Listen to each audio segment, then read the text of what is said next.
Who were the Moors who captured the Iberian Peninsula in Europe? What was their relationship to Africa? Hi, welcome to another episode of the Sankofa Pan-African series. Please take a moment to press the subscribe button if you haven't done so. Thank you. Now, starting from around 1300 BC, the history of Northern Africa becomes really complex. For instance, Egyptians record the presence of semi-nomadic groups such as the Berbers or Amazighs in the Maghreb from around the 1300 BC, from around this period. Now, the Maghreb is the area which covers the region of North Africa bordering the Mediterranean Sea. It constituted what in ancient times was sometimes called Africa Minor. And at a point, it was actually part of Moorish-dominated Spain. Now, the Maghreb is the area which currently comprises the Atlas Mountains and the coastal plains of Morocco, Algeria, Tunisia, and Libya. The Maghreb is still peopled by Berbers and Arab ethno-linguistic groups today.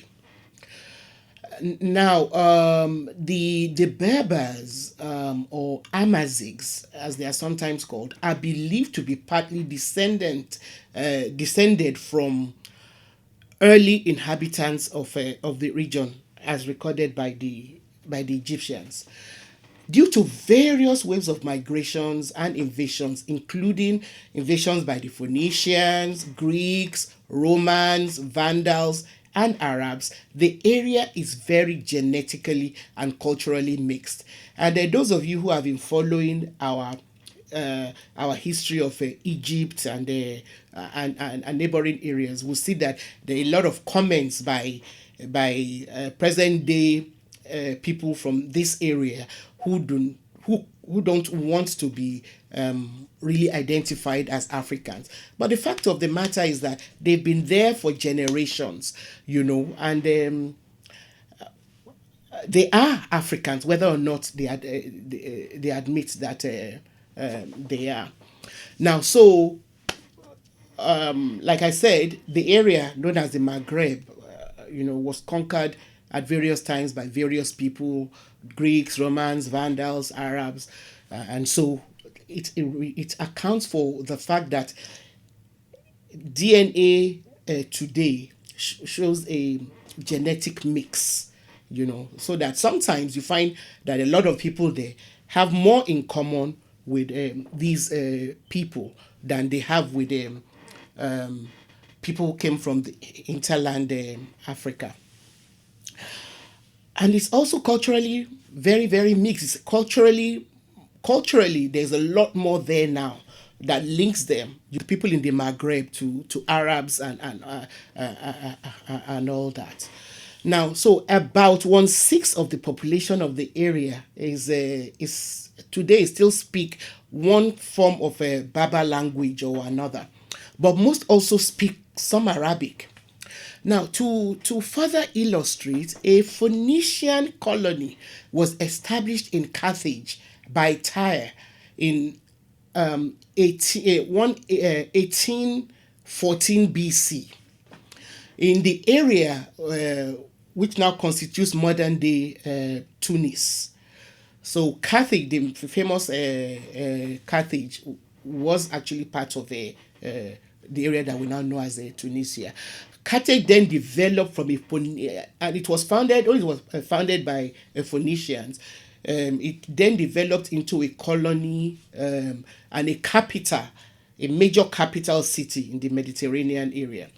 And by 206 BC, Carthage was firmly established as part of the Roman Empire. But before then, around 630 BC, Greek colonists founded the city of Cyrene in present-day northern Libya. Again, around 429 AD, the Vandals, a marauding Germanic group, invaded the Maghreb, which was still at the time under Roman rule. But by around 442 AD, Rome was then forced to concede its African territories to these Germanic Vandals. So, starting from about 468 AD, the Eastern Roman Empire, or Byzantine, also known as Byzantine, which is what the remnant of the Roman Empire, after it lost some of its territory, became known as the Byzantine Empire.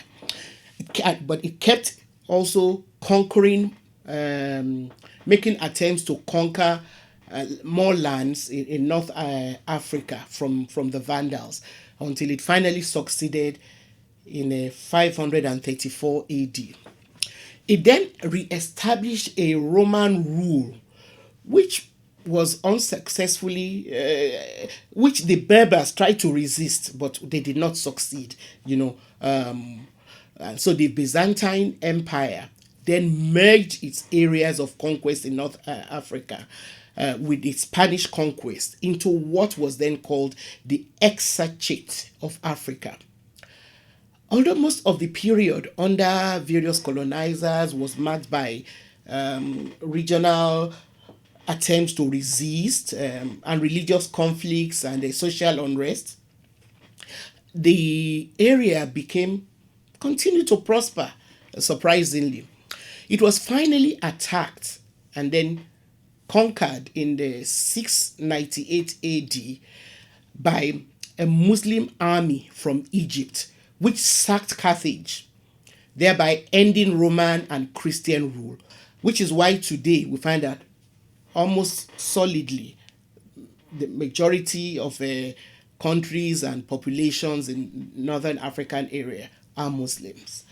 Now, according to P. Salama, Roman domination held sway in North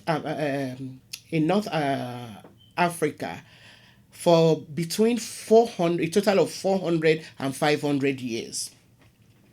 Interestingly, it was around this same period that Muslim Moors, who were people of Arab and Berber descent, then crossed the Strait of Gibraltar into the Iberian Peninsula.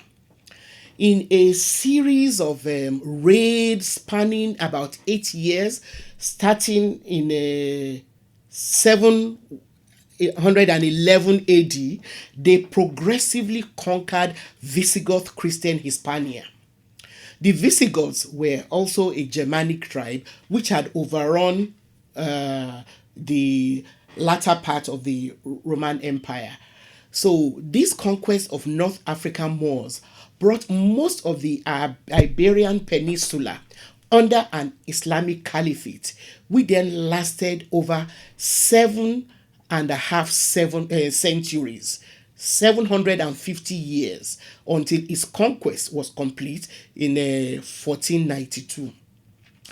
The Iberian Peninsula is, so just so that we can place it, the Iberian Peninsula is the southwestern corner of Europe.